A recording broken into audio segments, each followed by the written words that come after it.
Audible High School Football is on the air. Audible High School Football is presented by Nike. Season has arrived. It's time to get the latest Nike gear. Check them out at Nike.com for more. Joe, we're getting a little premature start here on the football night here. Well, you have to. Sometimes the climate here. Yeah. I guess you know pretty well by now. Yes, I know. Look, I'm guessing this game's not going to go 7.5 hours or whatever it is. Oh, that's talking unbelievable. about the Dolphin game. Oh, Bo. I got there at 9 o'clock in the morning, and I left at 9:30 that night. When I got the report, and then I saw it was an NFL record, the longest game in the history of the NFL. Bo, all I could do was think of you and Jimmy and Bob just killing time. And oh, God. When are we going to start up? You know what? I told every story that I could tell on radio. Yeah, right, without getting in trouble. Without getting in trouble, without getting an FCC violation or something. Well, hey, the good news, the Dolphins got a win, and that's a big way to start the season. Big win. And Joe, let's kind of set the stage here. We got a big game like Cardinal Gibbons, who last year had such a big year and did so many. And then he started off slow this year. Miami Central comes in and manages them. They get a loss on the road, out of the state. That's right. Then they come back, get a win. Miami Jackson comes to Cardinal Gibbons. It's a district game. Yes, and so it's a lot more important. They got to get on track. And look, it doesn't matter what the numbers is. When you get into the postseason, it's a win and keep moving on. One and done. Bo, it's funny talking to all the different coaches here in South Florida. For people who aren't familiar with it, a lot of schools, Central happens to be one of them.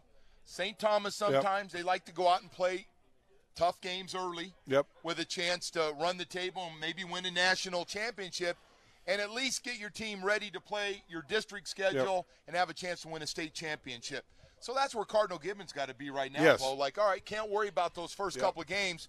Let's win the district and let's go on and win a state championship. Yeah, that's it. Because it's all still in front of them, Joe. That's right. Just got to come out and play. And look, there's no shame to lose to Miami Central. Very talented football team, but maybe one of the best high school teams. Certainly, top 5 high school teams in Dayton-Broward County. No doubt about that. St. Thomas, Carroll City, Central, Deerfield Beach, some good teams. So no shame in doing that, but they've got to take care of business now. They've got to worry about their district, get to the postseason, and then let the chips fall where they may there. So that's what we're facing here tonight at Cardinal Gibbons. Now, moving on, Saturday or Sunday, Dolphins get their first road game, head up to the Meadowlands, to MetLife Stadium, play the New York Jets. And Joe, boy, I tell you, talk about a resilient football team. Well, really, both of those teams last week, because Tennessee had to deal with the same thing, and they came out and played hard all day long. Right. Kept coming back, fighting back, and the Dolphins, finally got out to a lead and just held on to it. And really, a lot of good things came out of that football game. So could be pretty happy. Now, one of the disappointing things that really, when I heard the news, I was just like, you kidding me? Josh Sitton, the kid that they brought in to kind of help solidify that offensive line, really doing a good job over there with Laramie Tunsil. And left guard. That left guard position. And I tell you what, they last week against Tennessee, Joe, before the first lightning delay, they were just mauling those guys. I mean, that offensive line was flexing their muscle. They were getting movement. Right. They were creating space, running space.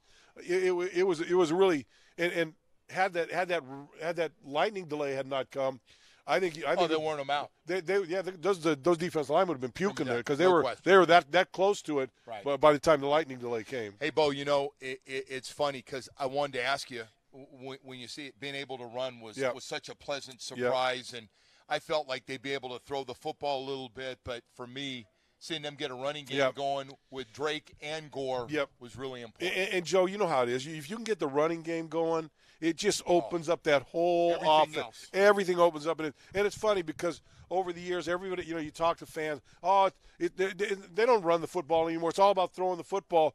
Yet I guarantee you talk to any head coach in the National Football League, and you say, hey, what do you need to do to win this game? They say, we have to run the ball and we have to stop the run. Right. Always, because they know everything comes off the ability to do that. And I've said before, look, you don't need to run the ball 45 times, but you certainly have to have a defense that has to respect your ability to run the football if you want to do it. But you got to establish that early on, and I think the Dolphins were able to do that in that game against Tennessee, and it paid dividends. I'll give you another one. Guess who else is doing it? the New York Jets, Yep. Crowell and Powell. Yep, yep. And look at what they did. Yep. Going over Crowell, 160 yeah. yards between them. Talk about taking pressure off a rookie quarterback. Yep. How much fun was it for him to get a special teams return Well, for a touchdown, a pick six? Yep. I can tell you this. It was a lot more fun than it was for Matt Patricia standing on that sideline. Boy, I tell you, watching him stand on the sideline, there was a guy he coming with high expectations. Oh, they look prepared. You know, he looks like the proverbial kid on Christmas morning that gets a clump of coal in his stocking. You know. They're getting ripped. Well, they're going to continue to get ripped. Jets are coming out saying, "Man, we knew what they were going to do." Yeah. Is there anything that's more of a slap in the face for the coaching staff? No.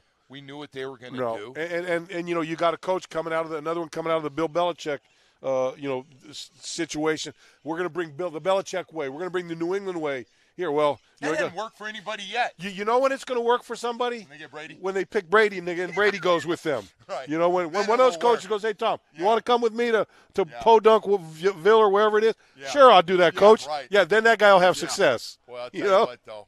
Getting a lot of guys jobs. I don't know how well it's working.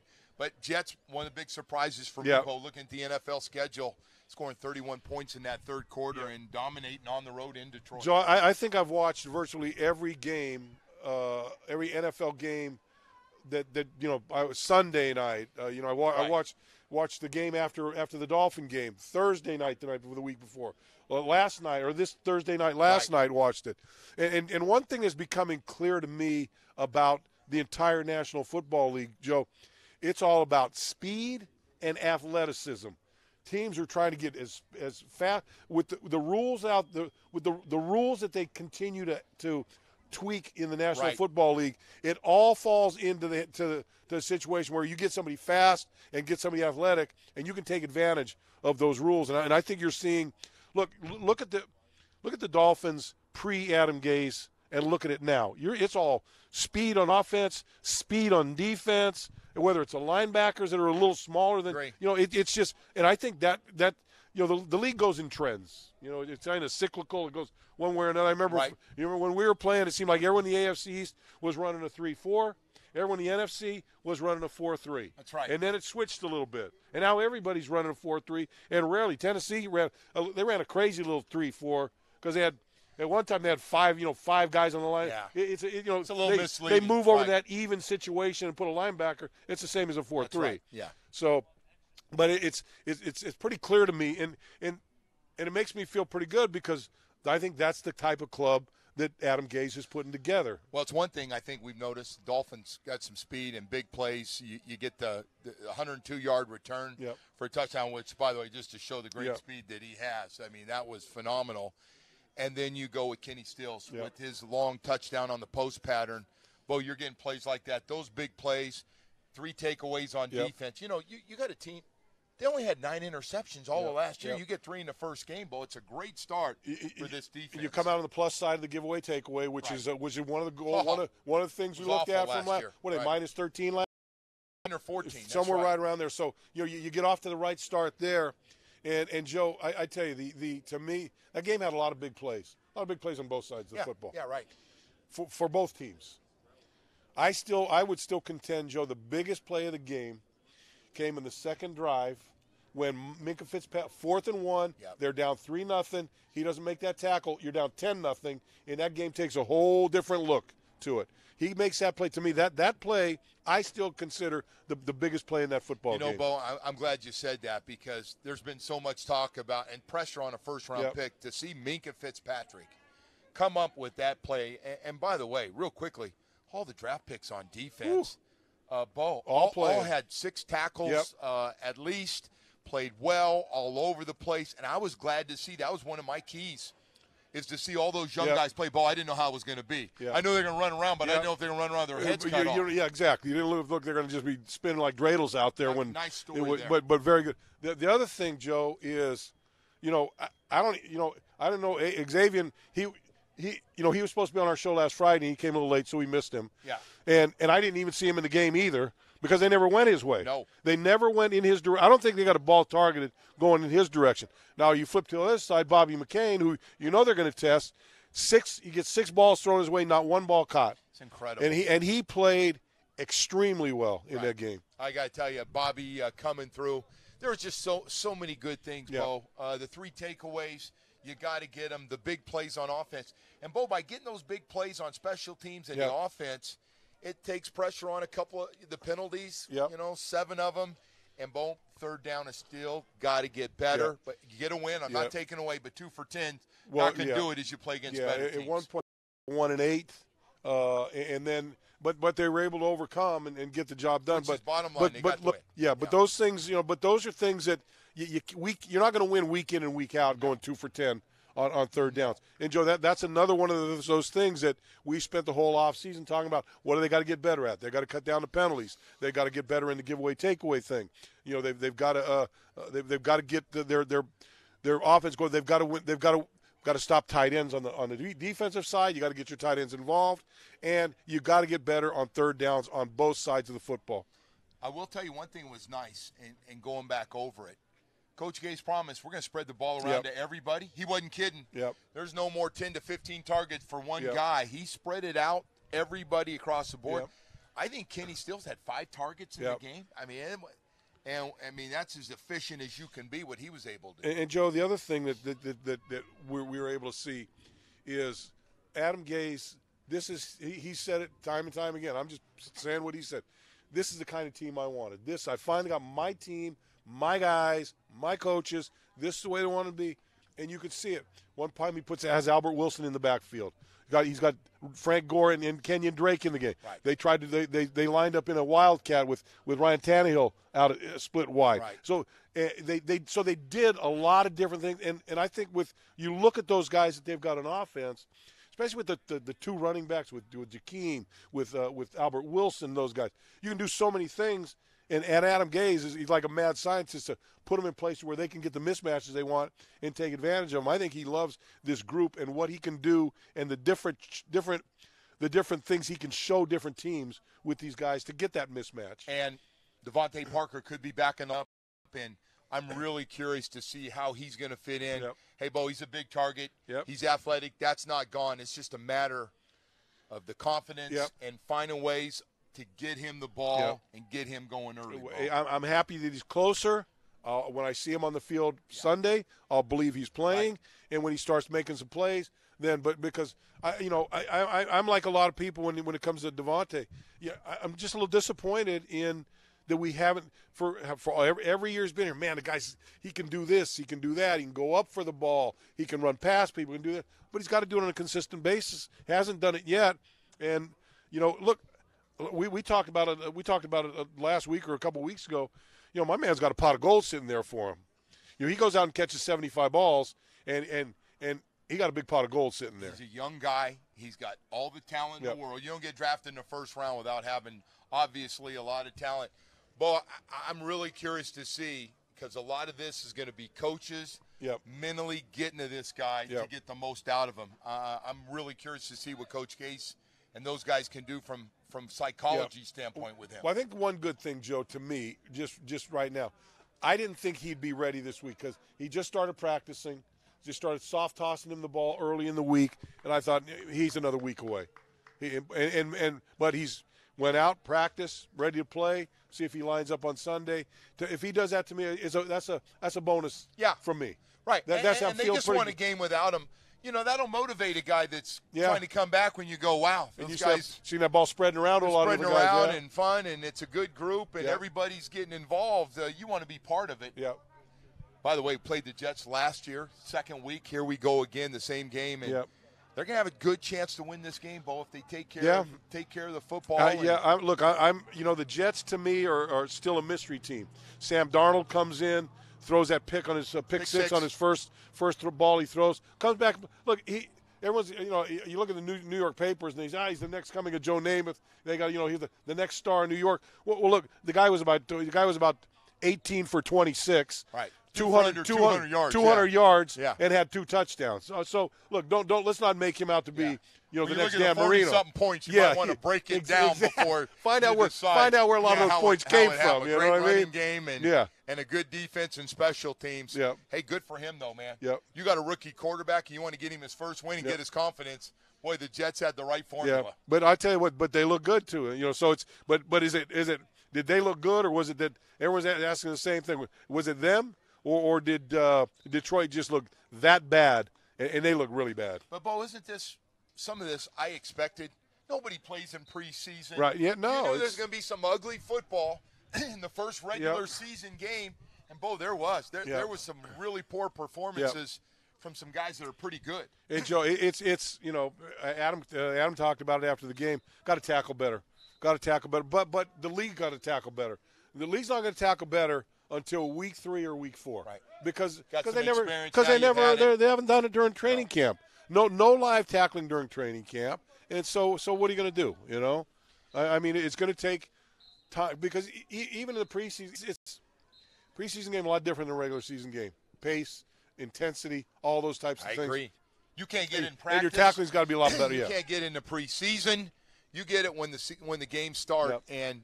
And Bo, all these guys are worried right now about not having guys injured and rather put up with rust and lack of playing in the opener. Yeah. So let's get back to what we're doing here. Cardinal Gibbons and Miami Jackson. Miami Jackson comes up this. The more and more they play these Dade Broward games, the more I like it. I think it's good for the fan bases. It's good for these teams to play. Like to me, you bring some of the good Miami teams to Broward County. It's good for these teams because it's going to make them better in the long haul. Bo, I'll tell you what, this district's a good one. Yeah. Ways look, it's American Heritage. You look at Hallandale, you look at Jackson, and you look up here. It's a good little district. Yeah. Last year, American Heritage and Cardinal Gibbons just had some knockout games, two of them, two of the best games you could ever no see. doubt, yeah. And they both like their teams. They're going to be playing down the road here again, going at it. So, but Jackson's a nice story. 3-0, undefeated. Got a great young running back that we'll get a chance to see, a sophomore running back. A lot of people think he's best in the country. Matter of fact, already getting recruited by everybody. So, this is going to be fun to see where Jackson is against a real good Cardinal Gibbons team. As you said, Bo, when you started the show, the competition, Cardinal Gibbons went out and decided to play some big, bad dudes, and nationally as well as playing Central here locally. And Nick Salzo, their quarterback, here's a guy, good player, very good player. Netflix has got a show that they're kind of following him around, so he's getting some attention that way. But they got some good football players in this team. I mean, that team was loaded last year, but they certainly got plenty of good football players left on this football team. And they've got a lot of guys will be coming back the next couple of weeks. Are hoping to have back for the American Heritage game. We'll talk to Coach DeBuck about all this stuff coming up. He'll join us and talk a little bit about the schedule. I'm always interested, Bo. If you're a head coach, you got a good team. I understand you want to go out and play good competition, but the last thing you want to do is end up losing if you think it'll affect your team, and see how they bounce back as you go through this. Because now it's about winning a state championship. That's it. Yeah, that's it. So we'll have Matt DeBuck on the show. Scott Daniel, the coach of Miami Jackson, is scheduled to come on the show. So we'll get a chance to talk to those guys. And I know Coach DeBuck wants to get out here early because it's a big game for him. He wants to make sure he's with his guys, getting them ready, and that certainly is understandable. We'll get a few minutes with him. Yeah, we moved the show up though. He may not. You guys might want to check. Yeah. Hey, you guys check on him because I think he'll come on early. 6 o'clock. Yeah, because it's only 6:05, but so. He'll be on 6. Okay. I'm kind of listening out of this ear to see if I hear rumbling back there. You have that right after. You have that right after last Sunday. Yeah. You have that right, Bo. Yeah, Joe. You would like you're sitting there. And we can sitting there, and you can see through the all the iron work there at the stadium that holds up the canopy, and we're sitting there, and you can just see lightning strikes. Minute 11 left in the half, and you're going, come on, man, just get this half over, get this half over, get this half over. When I saw there was a minute and change, and they went to – can you imagine coming back out for a minute? Well, you know what? I tell you what they did. They handled it right because they're only expected to be gone for about 15 minutes. They went in, stayed for an hour. It was an hour and 58 minutes. First And then they decided to say, look, we're going to play the minute 11. Then we're going to take a 6-minute halftime, and then go. They didn't go back in the locker room again. Good. They didn't do that. And we were going, hey, why don't you just play the third quarter to be 16 minutes and 11 seconds, and do it that way? I mean, what's the difference at that point? Right. Well, I'll tell you what, you're now part of history, man. Yep. And you'll laugh about it some. The good news out of the whole thing, the Dolphins got to win. All it says is it says 27-20, and hey, by the way, look what we got. We got Coach DeBuck. Joe, the good thing I wasn't down on the sideline for 7.5 hours. No. So that was we might have to pick you up, man. Dehydration kicking in there. Got Matt DeBuck joining us, the head coach at Cardinals. Matt, you ever play in a game that lasted 7 hours? No, and I don't want to. Hey, even high school football wouldn't delay their game that long. They get back out. No. Hey, Coach, big game for you. Get into district play now. This is what's important to you. You played some dogs to start this season. Why'd you schedule? And do you feel like those games made your team a tougher football team? After the 2 years we've had, I think that our guys were up for the challenge. Yep. We've had some injuries. I don't want to blame our 0-2 start on injuries, but, losing a 5-star defensive end, a running back, and a lineman, it'll take its toll on any team. And I think last week we got our mind right. We got back to what type of team we can be. And, I'm just looking forward to tonight in a district play to put our best foot forward and compete. Do your job. That's been our motto all week. Do your job. You don't have to do anything special. Just do your job. Coach, a lot of people start this schedule and do what you've done, especially when you have a really good team. It can't help you down the road. There are a lot of coaches that I want to play tough teams because it's about peaking at the end of the year and trying to win a state championship. That's got to be the goal right now for this team. Yeah, it's always been win this week, take one game at a time. But obviously, the goals that we had were to compete for the district title and then ultimately compete for a state championship. And I think that's still in our sights. Your psyche, when you've won so many games over 2 years, and I got to be honest with you, you question a lot about, what you're doing and why you're doing it. And a win usually erases a lot of those things, where losses also puts a lot of doubt in your mind. Right. But we've weathered the storm, and I think tonight we're going to come out and put our best foot forward. Coach, you're in that job where the joy is it's very intense, but it's very short-lived, and then it's right back to the drawing board. And now you start kind of gripping over. Oh, geez, I got these guys coming in next week and get ready for this. So it's just a lifestyle you've got, right? You enjoy the victories less, and the defeats are just linger and they don't go away. And all you can do is try to, when you come back here on Saturday and you watch the film and try to. We meet on Sunday nights as a staff, and it's a 7-day-a-week deal now. Yeah. This thing has become almost like a college deal where if you don't put the time in, others are. And I sleep a lot better at night knowing that we've done everything. And if the chips don't go in our favor, at least I can look in the mirror and prepare our team. I talked to you before about when you have a lot of D1 players like you have on this football team, and what off seasons are like now with all the colleges taking up so much of your time. That's something fairly new over the last couple of years for this school. What's that been like for you? I think I told you earlier, I spend more time right now in the off season with college coaches and trying to get them in front of our kids and transcripts and just everything that goes into what top flight programs go through. It's a full-time job. I'm still a teacher here at the school. I'm still doing those things, and I enjoy it. But this job is becoming, just one of those things where if you're going to do it, you got to do it right.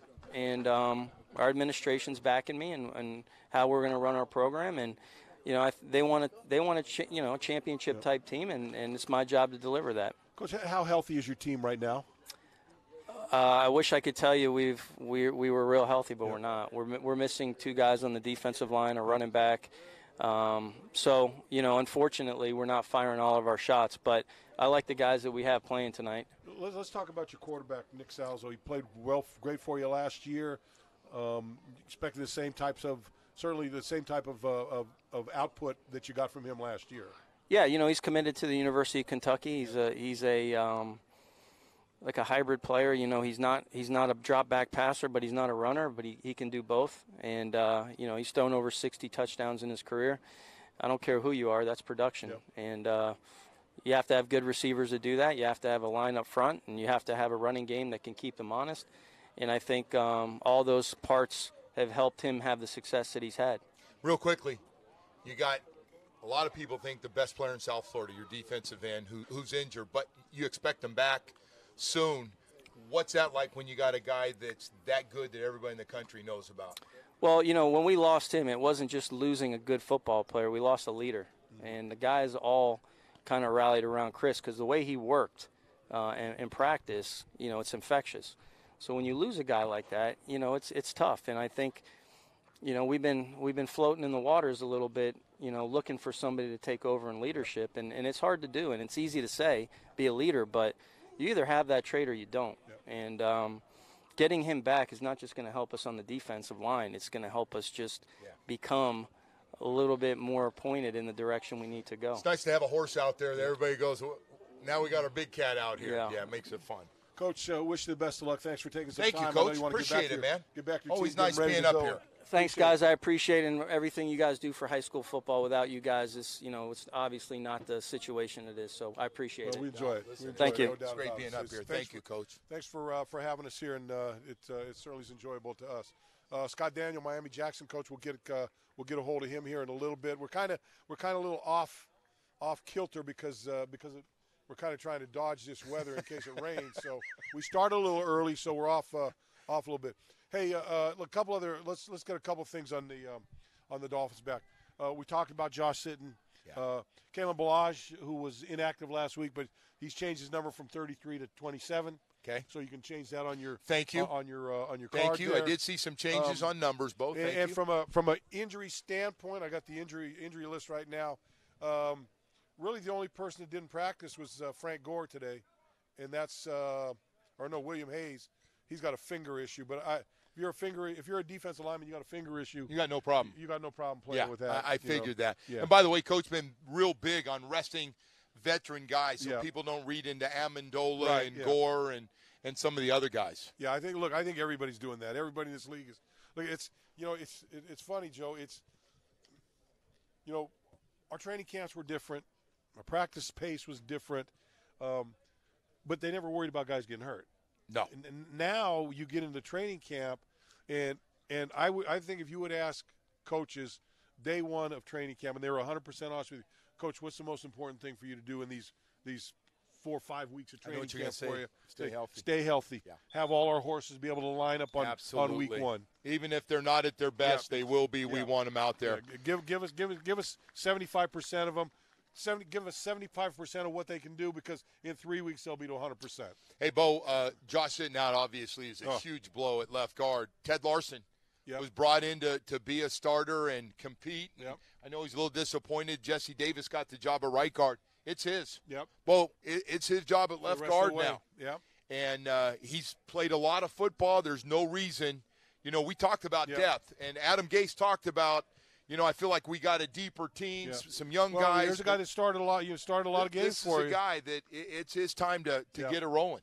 Yeah. So it's you know, they're relatively healthy again. The Josh Sitton thing is, well, that kind of rips your guts out because he and Kilgore really brought a whole different totally agree. Toughness and nastiness to that offensive line. There is no question what they're brought in. But the question was sitting was, could he stay healthy? Yeah. He's getting up there. He's played a lot of football. And I know, Bo, he did everything possible, tried to play through this, looked at everything, and I think he was told by the doctor it's only going to get worse. You need to get it fixed. Yeah.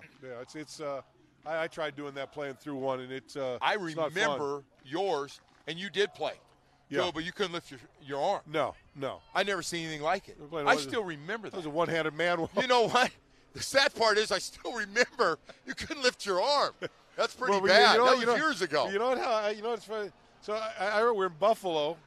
You had a torn rotator cuff. First series, and you know how it was like they're either kicking a field goal or an extra point, and I threw my arm up, and as soon as I threw him, I'm like, oh, and that was it. So, yeah.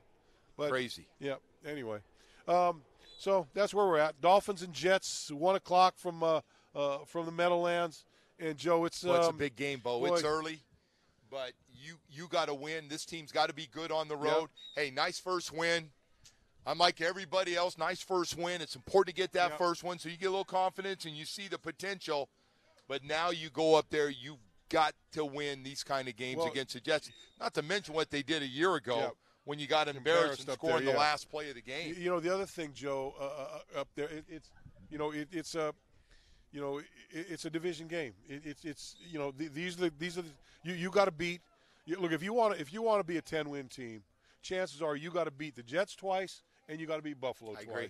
And you hope you split the deck. I'm with you. With New England. Bo, you're right on the money. I know money. it's just the second game of the season, but this is going to be there are going to be 4 games that are going to be ultra important for them. That as you look for, and it's going to be the 2 against the Jets and 2 against Buffalo. Totally agree. You get gravy. If for some reason you win in New England, great, but you know how that goes. Yes. Yep. But I'm with you. The other teams are beatable. I'm still not drinking the Jets Kool-Aid that they're world beaters. They play great, got some unbelievable performances. They're playing great. They got a rookie quarterback. I know it's going to be good. But, Bo, there's growing pains. I don't care if you're a rookie quarterback. You get pressure. You're going to see things you've never seen. You throw the ball. You throw pick sixes. Dolphins got to jump in on this early. I tell you what. Stop the run. You got 2 guys that weren't real happy with their game on Sunday, and that was Cam Wake and Robert Quinn, and not that they played bad, but they came up with those. They came up with those, and you had two backup tackles playing, so that's kind of the thorn in their side. So I expect those 2 guys to come. Hey, look, we got a rookie quarterback back there. Right. We got to make it very, very uncomfortable for him, and add to the fact that they didn't get any sacks the first week. They're going to be jonesing for it. Well, you played that, but there's a little pride. Oh, yeah, no doubt. You look at sacks as a team. You look at sacks individually. You know why you're making the amount of money you make because you're a sack guy. There's going to be a lot of pride to get after. And look, I'm not saying you got to bring him down 6 times in the game, but you can't let him stand in that pocket and just pick and choose where he wants to throw the football. Totally agree. It's got to be uncomfortable. You got to make him move. And, Joe, speaking of that, and I've mentioned this in a couple shows, that you know what I was really impressed with? Ryan Tannehill and his ability to move. He's worked hard to work within that pocket. I still think, to me, you take a 3-yard square behind the center. No one did it better than Dan Marino. Sliding up, sliding left, sliding right, moving back a little. Nobody better. Never thought about it. Nobody better. Just instincts, just did it. And Ryan's worked at it. And in that game, I thought he did a great job of, there was a pass coming. He stepped up, let it go around him. There was other times he threw a little sidearm throw to get it out. So I just think his pocket awareness and his willingness to move around the pocket and buy more time has gotten much, much better than we saw before he got hurt. I thought it was a good start for him. Yes. I know nobody wants 2 touchdowns and 2 interceptions, but he made some plays, made some good throws. His timing with Kenny Stills. Somebody got to explain this to me over the last couple of years when they play together. It's like it was 2 years ago before he got injured. No doubt. Their timing on deep passes, Bo, the out route is just absolutely beautiful from the slot on the out route. The timing on that to catch it and turn up. He's just got to get more of that with more guys, but I love his confidence now. Yeah, he is. And look, he looks comfortable. He looks comfortable throwing to Jakeem. He looks certainly comfortable throwing to Kenny. Albert Wilson loves throwing it to him. But Albert Wilson, that kid is quick. That kid is quick. Look at the quick. speed.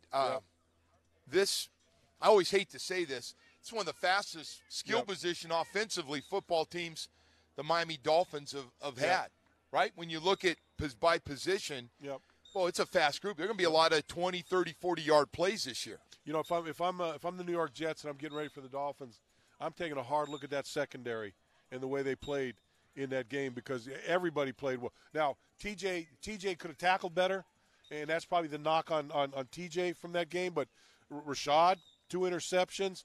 You threw the ball to Bobby 6 times, no catches. They didn't even try Xavier, and then Minka, what he did. I mean, that was as good a good a play as we've seen out of a secondary in a long time. McTyer got a little play time at the end of the game, so they can move Minka back to the safety position, which also gives you a whole different dynamic. I'm really looking forward to seeing how all this thing starts to play and come out. But I'll tell you what, Minkah Fitzpatrick is a playmaker. Bo, this is going to be fun to watch. Yeah, not just the play made on fourth down, but it's not that. Joe. It's just the way he carries himself on the football field. He's comfortable out there. He's all business. He is all business. All business. If you're looking to have a conversation, the wrong guy. Yep. He's sitting around before a game. The conversation is about football and what he's got to do that day because he's locked and loaded on all that. So, a lot of good stuff there. So, but, hey, we've seen, this the other thing I talked about is the one thing I'm comfortable with this year is I think with Ryan, I think our quarterback play is going to be consistent. Is yet to be seen. Is it going to be consistently very good? Is it going to be consistently average? Or is it going to be somewhere in between? But we're not going to get the highs and lows that we got last year out of the quarterback position. I think you're right. And, boy, I'll tell you what, they keep running the ball the way they did. I look at those box numbers, Bo. It was nice to see the split between those two. And, hey, the surprise for me is I didn't think Frank Gore is going to be that good in game one. I tell you what surprised me about Frank Gore. And we were up doing the I felt like I was doing a baseball game up there, Joe, the rain delays, So we're up there during the second delay, and I go, man, I'm if I'm these guys, I'm a little leery about, Frank's already he's warmed up and played, went in and got cold, warmed up and came back, then you go back in and do it again, and I'm going and during that I go, I'd be surprised if Frank, if they give him much, because here's an older guy, a lot of wear and tear on his body, and you may say, hey, Frank, look, you've been hot and cold. I'm first ball, first snap, Frank, boom, goes for 10 yards, and it looked like nothing bothered him at all. He's a special guy. Yeah. Well, it could be a special. Yep. He's got a chance. He's 15 yards away from moving fourth in the NFL all-time rushing, and both the guys ahead of him, Emmitt Smith. Yep. Walter Payton and Barry Sanders. Yeah, not a bad group to how be about with. How about that little private club? Huh? Frank Gore, fourth. Yep.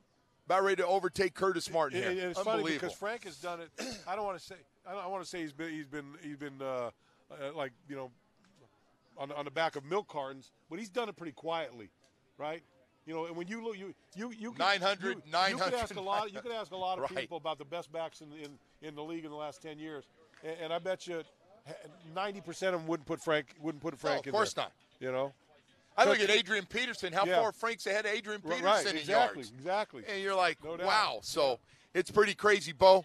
He's a durable dude, man, and that might be his greatest gift of all for a guy that had ACL, both knees in college. I thought he was going to be injury-prone in the NFL. Usually they don't go away. Yep. He's been as healthy as anybody to play. I remember when the 49ers drafted him, I called a buddy of mine that's a big 49er fan out in the Bay Area.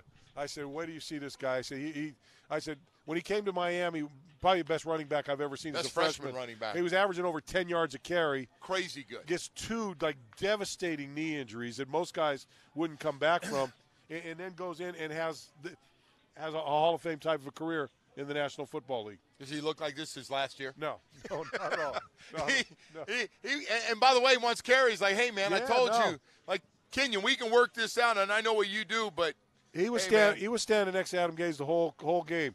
Get me in there. Give me more. He just wants to get in and play and look. What makes him special, man. Yep. So, anyway, good stuff. We're still waiting on Scott Daniel, the head coach of Miami Jackson High.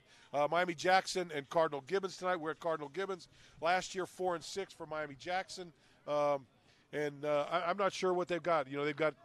I'm not sure what kind of team they have after a 4-6 season. They're 3-0. So, they got that. They're 3-0 and defensively have not given up a point yet. Yeah. So, but this can be a step up in competition playing against Cardinal Gibbons tonight. So we'll talk to Coach hopefully here in a few minutes about everything. And by the way, his son just happens to be the running back who's one of the top sophomore running backs in the country. Amari Daniels. Hey, Joe, let's talk about this is 3 weeks into. This 3 weeks or 4 weeks into the high school football season. This fourth week. You look at the landscape in South Florida. Who jumps out to you? Who jumps out at you? Well, I'm just going by the eyes and what I've seen so far. Boy, I'll tell you what. You look at Central's right there. What they've been able to do. St. Thomas and then Carroll City. Carroll City might be the best of the group.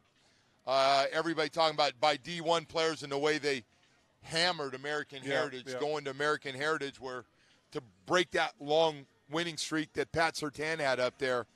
Well, it's going to be fun. Central and Carroll City going to play each other. Next week, we got a great one. Central's going to St. Thomas Aquinas.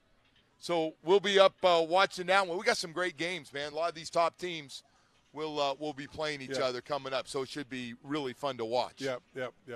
Good stuff. Good stuff out here. And, this is always a fun place to come. The fans really support their football here.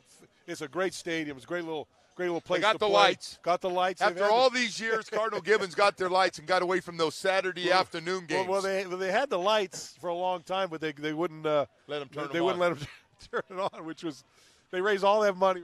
I can't remember saying Raising money up here is not a problem. They raised all the money to get the lights, and then they say, "Oh, you got the lights, but you just can't use them now," which is an odd kind of. I heard you situation. guys talking. I couldn't believe that story. Yeah. It's unbelievable. Yeah. So. Well, anyway. listen, they got a great program, and they become one of the better teams in Broward County, one of the top 4 or 5 teams in Broward County. Joe, I didn't He's know. done a nice job. I didn't know that Cardinal Gibbons would ever get to that I didn't either. level because for a long time they were a nice football team, nice athletic program, but they were kind of like the little brothers, right? To St. You know, Thomas to St. Aquinas. Thomas, yeah. The little Catholic school. Yeah, it never could Out get by over the water. Right, it could never get over it and never get. But I tell you, the coach has done a nice job of really making this team into a very, very good football team. Got some talented players, Boy, do developed they. players while they're here. And so we were just talking to a couple of the freshman kids out here, and they're looking forward to it. They got Central coming up, or who they got coming up for their game this week?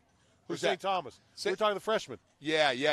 We got the Cardinal Gibbons and St. Thomas will play. Yeah. The freshman team's On going to play each Wednesday, other. yeah. So they're all pumped Yeah. up and see how that goes. And it is funny when they play each other. You know what?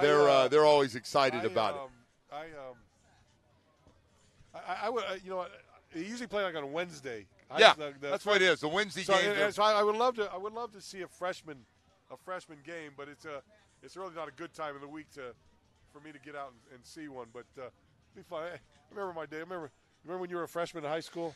Hey, my high school, we had so many kids. Everybody went out. We had Everybody 2 freshman teams. Yeah. They had to split us up. I think we had picks back and forth. When I played, we used to have a frosh soft team. Freshmen and sophomores played on that team, and then the other guys played in varsity. We didn't have a JV team. We just had frosh soft and then varsity. Oh, team. really? Yeah. Yeah, man, it was amazing. My high school, Little Marysville High School, had 2 freshman football teams, a JV and a varsity. Wow. But that was back when, like, hey, man, I know, I'm going to be on the team. Like, everybody went. yeah. Whether you could play or not, Yeah, you you went were on out. the You team, wanted yeah. to put that uniform on. Yeah, you just wanted to hang out. You wanted to hang out Take on the game bus ride. That's you wanted right. to be on the bus ride. You want to hang out on the sideline on game day when you weren't going to play, and you wanted to play and you wanted to wear your jersey on. But you were with on your Fridays. buddies. Oh yeah, That's you what were with everybody your grew boys. up with, man. Oh, You're on with the your team, boys. whether you could play or not. Well, Like, dude, come on. Well, we've talked about in the last couple of weeks, and you talk about like the guys being able to go wherever they want to go now. Right. The freedom to come and go where you want. And we've talked about with a couple coaches in the last couple of weeks. Joe, to me, you lose that. To me, like you said, my high school was all neighborhood guys. Guys we played against when we were in elementary school, and you play flag football. And then in junior high, you played against some. Some of them became on your teammates. Then you go to high school, it's all the guys from your town that you've known all your life. It was one of the great times of my But life. nobody ever transferred. Nobody even thought of transferring. No. By the way, if your team was bad, like before I got to my group, I had 4 or 5 really good players. Yeah. We're like, hey, man, let's play together. Let's get this Yeah. thing flipped around and bring our buds in and help them. And it was great. That was great camaraderie with the guys you grew up with. Yeah. But it's a different animal now, Bo. different animal We're now, no doubt doing about things it. a lot differently. Hey, Joe, heading up to New York, always a fun place to go up and play. I don't know. I'm watching the game, the Sunday night game, when they're in Detroit, and they're killing Detroit. Killing them. And all the fans were leaving, and all the Jets fans went right down, all down by the sideline. Fireman Ed was there. Oh, Fireman Ed's back? He was there. He for left that the game. team. He was real on the disgruntled. road. It was on the road. Oh, all right. It was on the road. I don't know if he's going to be at the Meadowlands for this Yeah, one, but- Fireman Ed kind of quit. Like, now he looks like the greatest front runner of all time. Yeah, If Fireman Ed's back, the the team they looks won. better. Yeah. They got rookie quarterback Right. they like, so Fireman Ed decided he wants to be Fireman back Ed's with a- the Jets now. So he was up in Detroit, and all the Jet fans came right down by the sideline and just doing the JETS. And I'm going, man, that would be the most aggravating thing that I've ever seen. Well, I hope these guys on this team understand, besides just another game, and I know they look at it game by game, but Jets got special meaning, Bo. Yeah. You go back, and I hope all these young guys go back and at some point look at the history. Yeah. Even being around Marino every day, he's been such a big part of it.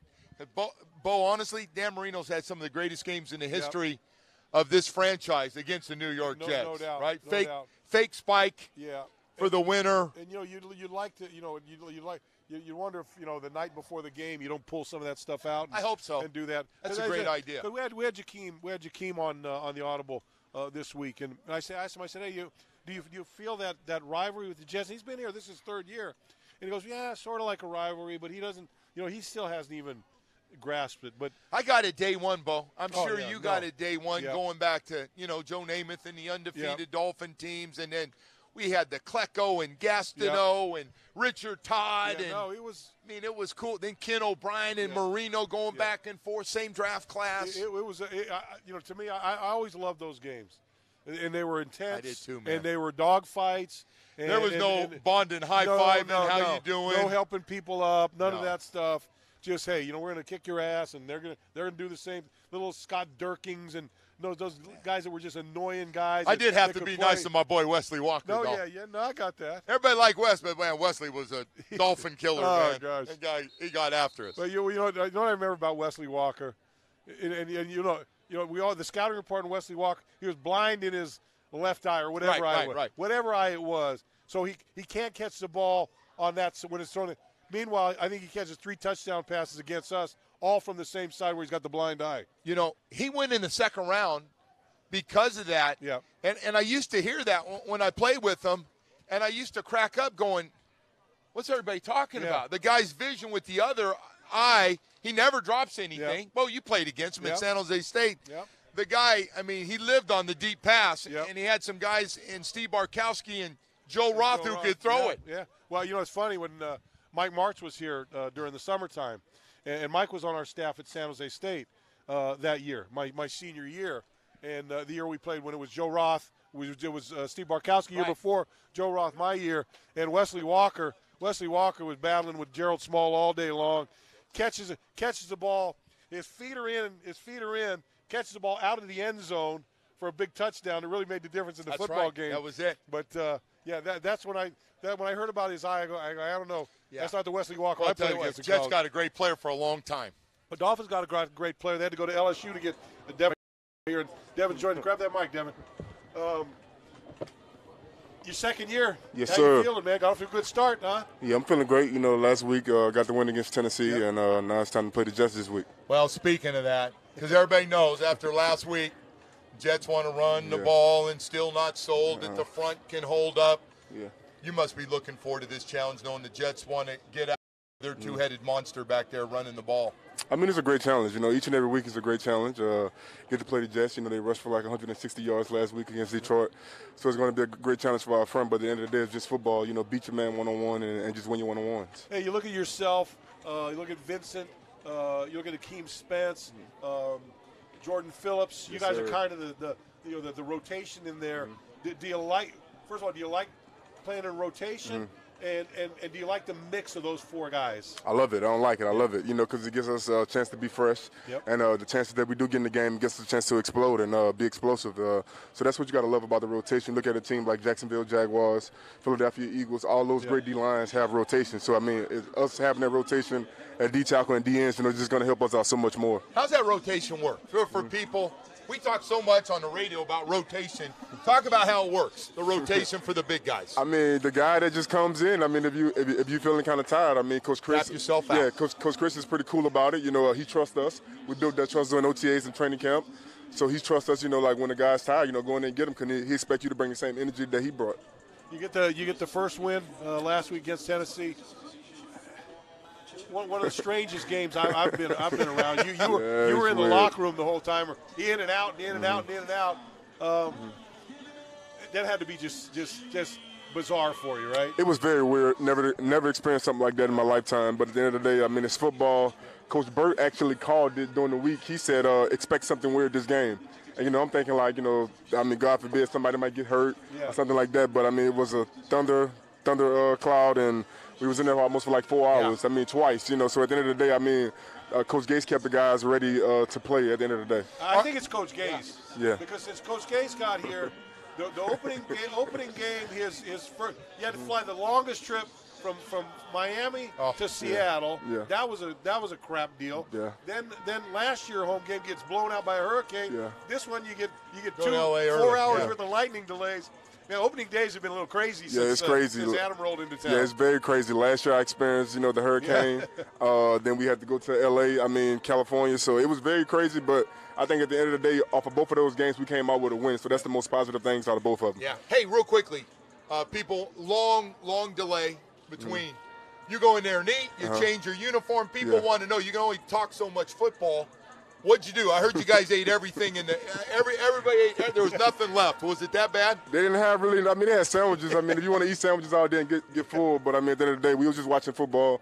They had like Dallas and Carolina playing on TV, so we were just kind of watching football. The games? Yeah, well, you were just watching the games and Who was the just first relaxing. one that snuck over to the meal room and grabbed one of those barbecue boxes? I can't keep no name out of there. Probably was me myself. I can't tell you no names. Oh gosh, that was crazy. Hey, Yes, sir. week 2, we got a great win last year against Yes, sir. LA. Felt pretty good. Yes, sir. Go to New York and it just it didn't work out. Same situation, back up to New York after a win. Have you guys talked about that and being prepared as you look at this Jets team for a road game? I think it's all about staying humble. Never overlook your opponent. You know, I'm not saying last year we overlooked the Jets, but never overlook your opponent. The Jets have a great defense. They have a young quarterback who's doing pretty good. They love him up there in New York.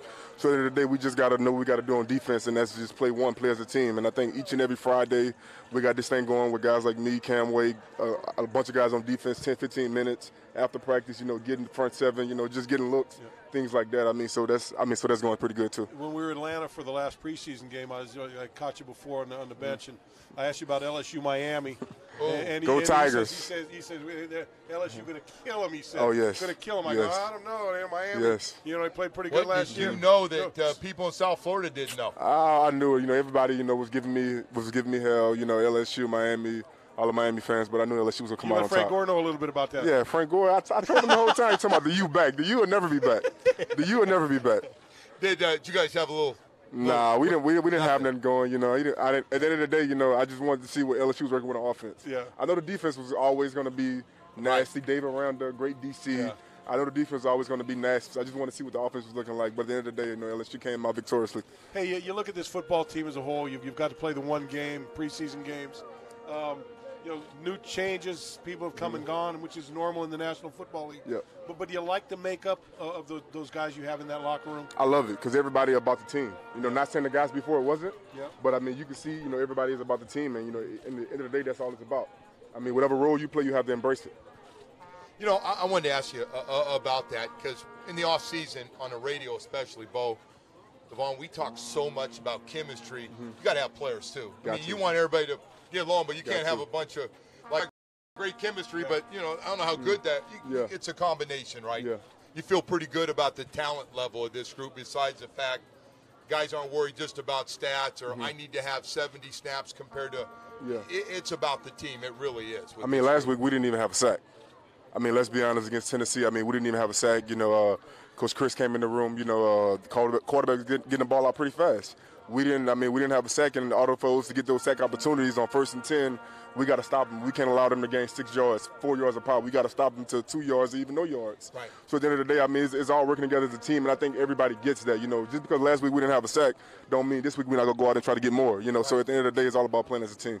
And when you come out here for a high school football game, what do you remember about high school football? Man, I love it, man. Just back in Louisiana, just playing, you know, all the rivalries, going to New Orleans, playing the great guys, Leonard Fournette, you know, guys like that. I mean, it's just a rivalry, and it brings me back to my old days. Yeah. He and Vince were regulars last year, man. They were seeing right. it at a couple different games out here. In Dominican, they were all out here watching Yes, on the sir. side. Yes, Well, sir. appreciate you stopping by, man. Wish thank the you best of luck guys, this man. week, and, Thank you guys. try to bring another Thank one you. home here this Appreciate week. it. Yes, sir. 2-0, that's the way it's going to go. Hey, we're going Thank to wrap you. things up now.